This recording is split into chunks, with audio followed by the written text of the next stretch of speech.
What's up, Archons? I'm Flightless Pheasant, and I am back from vacation, which means we can talk about the announcements that came out earlier this week, and why September is going to be a really exciting month for KeyForge. So we're going to start with Crucible Clash, and then we'll talk about Draconian measures after. So, the Clash of Honor calls. KeyForge Crucible Clash English Language Edition will be releasing on September 5th, 2025. This special set is designed specifically for sealed play. With this design in mind, it allowed the introduction of exciting and fun gameplay features like Archon powers. Yeah, so I played a little bit of Crucible Clash, and I've played it against other Crucible Clash decks, and it's kind of fun and interesting. Some of the Archon powers are not very good. Some of them are really interesting. I think it's going to be fun. I really want to start like a league with my local players where we like get Crucible Clash decks and we play them in sort of a rotating format. I think that'll be really exciting. I got to talk to my local guys, see if we can work that out. But I think Crucible Clash is an excellent set for something like that. Very good for store level play.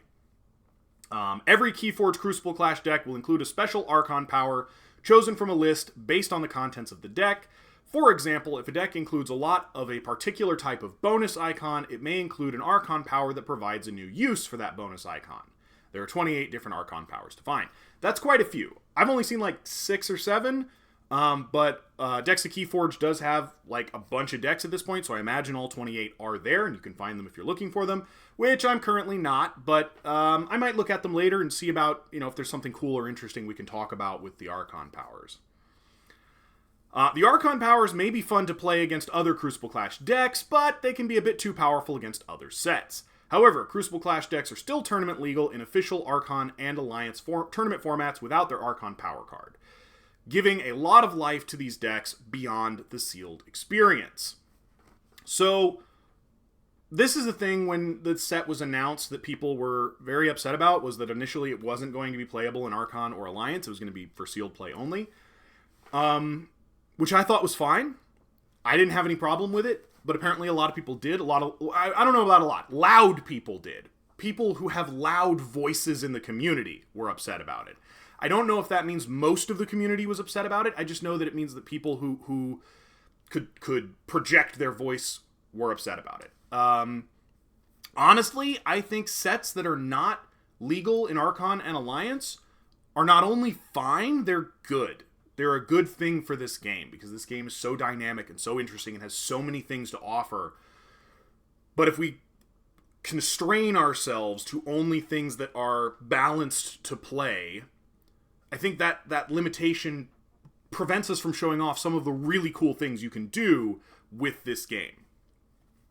And I feel like Crucible Clash was a great way to like ramp up the power level in a real and intentional way, and see how that felt in a controlled environment where it didn't have to worry about being balanced with everything else in the game. But some people were really upset about that, and they were like, well, why would I buy a deck that I only get to play once? Which isn't really fair. You can play it as many times as you want. I mean, the KeyForge Adventures allow you to play whatever you want. Technically, the multiplayer format has no rules restricting what you can and can't play. So, like, there are other places you can play this. And I admit, all of them are casual, but, like, KeyForge has a huge casual community, and I understand that the more competitive players really want to be more competitive, but anyway, I've gone on long enough. I feel like this could have been just fine as a set like Unchained and Menagerie. I don't know if it's going to be a problem. I just feel like maybe they had to tamp the power level down a little bit, or at the very least, I hope that they did make sure that the power level was not noticeably above everything else before releasing it, which might be why it took a little while to release. Look for it in your local game stores and heed the call September 5th. So that's Crucible Clash. There's the news. We also have Draconian measures stuff to talk about. So we're going to talk about Draconian measures as well. We're going to start with a lore blurb. We've seen this lore blurb before. It's the one they used in the Prophetic Visions Gamefound when they announced Draconian measures. So it's not new, but I like lore blurbs, so we're going to do it anyway. But yeah, so we have seen this one before. Sleece Ninefangs trembled as he approached the summit. His offering clutched close to his heart. Every step forward increased his sense of dread. And for the 100th time, he barely suppressed the urge to flee back down the mountain. Suddenly, a sound like thunder shook the ground, and he felt the voice of the Scion pierce his mind. Time seemed to slow. Then, all was black. When Sleece Ninefangs awoke, he was back at the foot of the mountain. Lord Nizak, the Scion, had spoken. Sleece Ninefangs knew what had to be done. The Crucible must change. It must be prepared. Prepare yourselves, Archons, for the dragons are coming! KeyForge Draconian Measures, the 10th official set for KeyForge Universe, comes to Gamefound on September 11th. So they are going to do a Gamefound for it. I was curious if they were going to, because the last one didn't do super well. I'm still going to back it, but I totally understand why a lot of people are burned out on this approach to new set releases. I am also disappointed that we did not get an official pre-release kit at all for Prophetic Visions. I think that's a step in the wrong direction. We should be promoting release events, not culling them. That's just my opinion. Guys, if you're listening, what happened? Why didn't we get one? That seems like an obvious oversight to me. But looks like we're going to do a Gamefound, so I will do a live stream when it launches. So look forward to that, and we'll go through everything we can when it launches, and we'll dig through all of the stuff. Which means, once again, I will probably not be getting a art card, which is fine. I've pretty much just decided that if I win my way to an art card, excellent. If I don't win my way to an art card, that's fine. I'm not too worried about it. So, the prophecies have foretold a great change to the Crucible. Time itself will quake. What was forgotten will be remembered. A new house will arise in Uboros, and another will fall. So this reference to a house falling is something they talked about before. I'm wondering if this is referencing the Certain Darkness event that's going to take place in September and October. And then they're going to integrate that into Draconian Measures in some way. Or if this is a separate instance of a house falling. I don't know.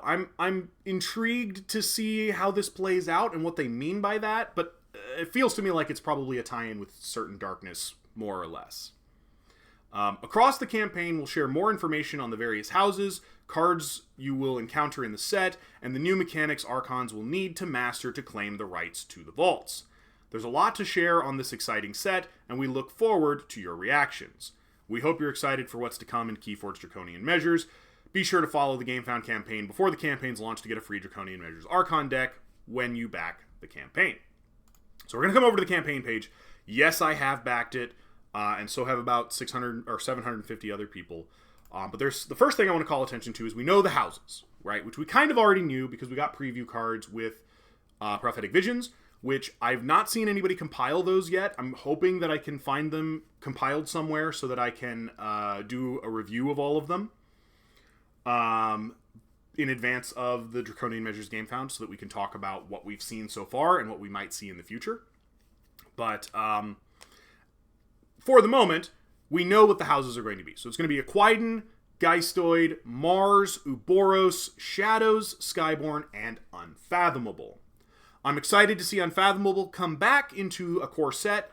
They've been out for a little while, and they've been getting highlighted in some of the side sets, and I think Ghost Galaxy's kind of dialed in on what they want out of Unfathomable, so I'm hoping that that's what we're going to get.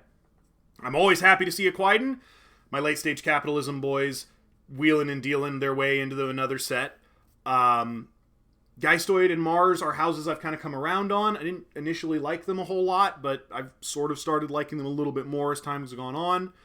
I'm excited for a new house. Uboros sounds like it's going to be really interesting. Shadows, always a classic. Never feel bad to see Shadows in a set. And Skyborn, if they follow the version of Skyborn we got in Crucible Clash, where there's a lot more fight to steal, and they're more aggressive, and their creatures are punchier, and their actions support a fight to steal strategy, but don't just, like, outright steal Amber, because that's Shadow's thing. Actions that outright steal is Shadows. I don't know why Skyborn got that in the first place, but anyway, if they follow that rubric, like we've seen from Crucible Clash, I'll be really excited. But if they follow the rubric that we got from Tokens of Change and Amber Skies, where it's more like the creatures are just kind of lame and useless, and the actions are just way overpowered, that isn't good. I don't think that's good. I think we should not do that. But that's my thought on it.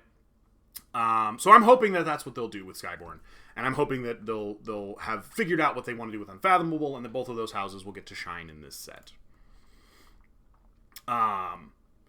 So we have a little bit more information. They gave us the little banner that they normally give us, and we're going to go through it. We're going to see what we can glean from this very early information. So, Draconian measures, the Scorched Earth strategy. From slumber it stirs, the 10th KeyForge release, alive with new powers and cards.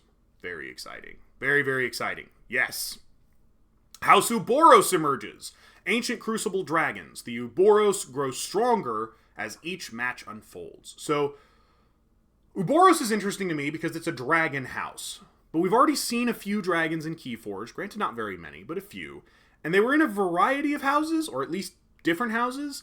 So it's interesting to me that there's a dragon house. I wonder if that means that the dragons we've seen before were kind of like rogue dragons or lesser dragons, or what unifies the House of Uboros specifically. I'm very interested in that. I want to know more about them. I want to know more about their lore, because I really want to kind of dig into the meat and bones of what's going on here. Power counters. Great strength surges over the Crucible. New bonus icons let creatures thrive. So I think this means we're going to be getting power bonus icons, which are going to be bonus icons that can be put on any card, just like any other bonus icon, and that will give power counters, which is an interesting idea that I kind of like. I want to see the exact implementation, but I've always wanted power counters to be impactful, and I feel like in a handful of sets, they've gotten kind of close to that, like Untamed in Discovery and Untamed in Prophetic Visions have some ways to make power counters work and matter, and I think that's really neat and interesting, because power counters are one of the oldest counters in the game, and for most of the game's history, they've kind of done mostly nothing. So I'm interested to see if this set can really bring that to the front. And the last little thing they have for us is Entrench, power claimed through exhaustion, a dangerous bargain on the battlefield. So I don't know if Entrench is going to be a keyword, but some of the preview cards that I've saw do seem to indicate that this set is going to exhaust creatures for value, or keep creatures exhausted for value, which is an interesting idea I want to see more of. So it sounds like there's not going to be any set-specific mechanics in this set, which makes sense. We just got done with Fates and Prophecies from Prophetic Visions, so this one being one where we only get evergreen mechanics makes sense to me. I also think we're going to see several of our old anomalies finally make their way into this set, which means we're probably going to finally get Invulnerable as a keyword in a actual KeyForge set, as opposed to just a keyword in the adventures, which is good. But yeah, that's all the information they've given us so far. So look out on September 11th. I will do a live stream for the launch, and we'll go through all the details there and then. So September looks like it's going to be really big. We've got Certain Darkness, we've got Crucible Clash, we've got Draconian measures. So many things happening. I mean, you know, that's kind of how it is, right? When it rains, it pours, and we've got a lot to talk about. I'm very excited. I've got a lot of videos I want to make in the near future. I want to get back into a faster cadence where I'm putting out more stuff. So look forward to that. I've definitely got things to share and show you and to do and look at together. So that's all I have for today. So until next time, later, Archons.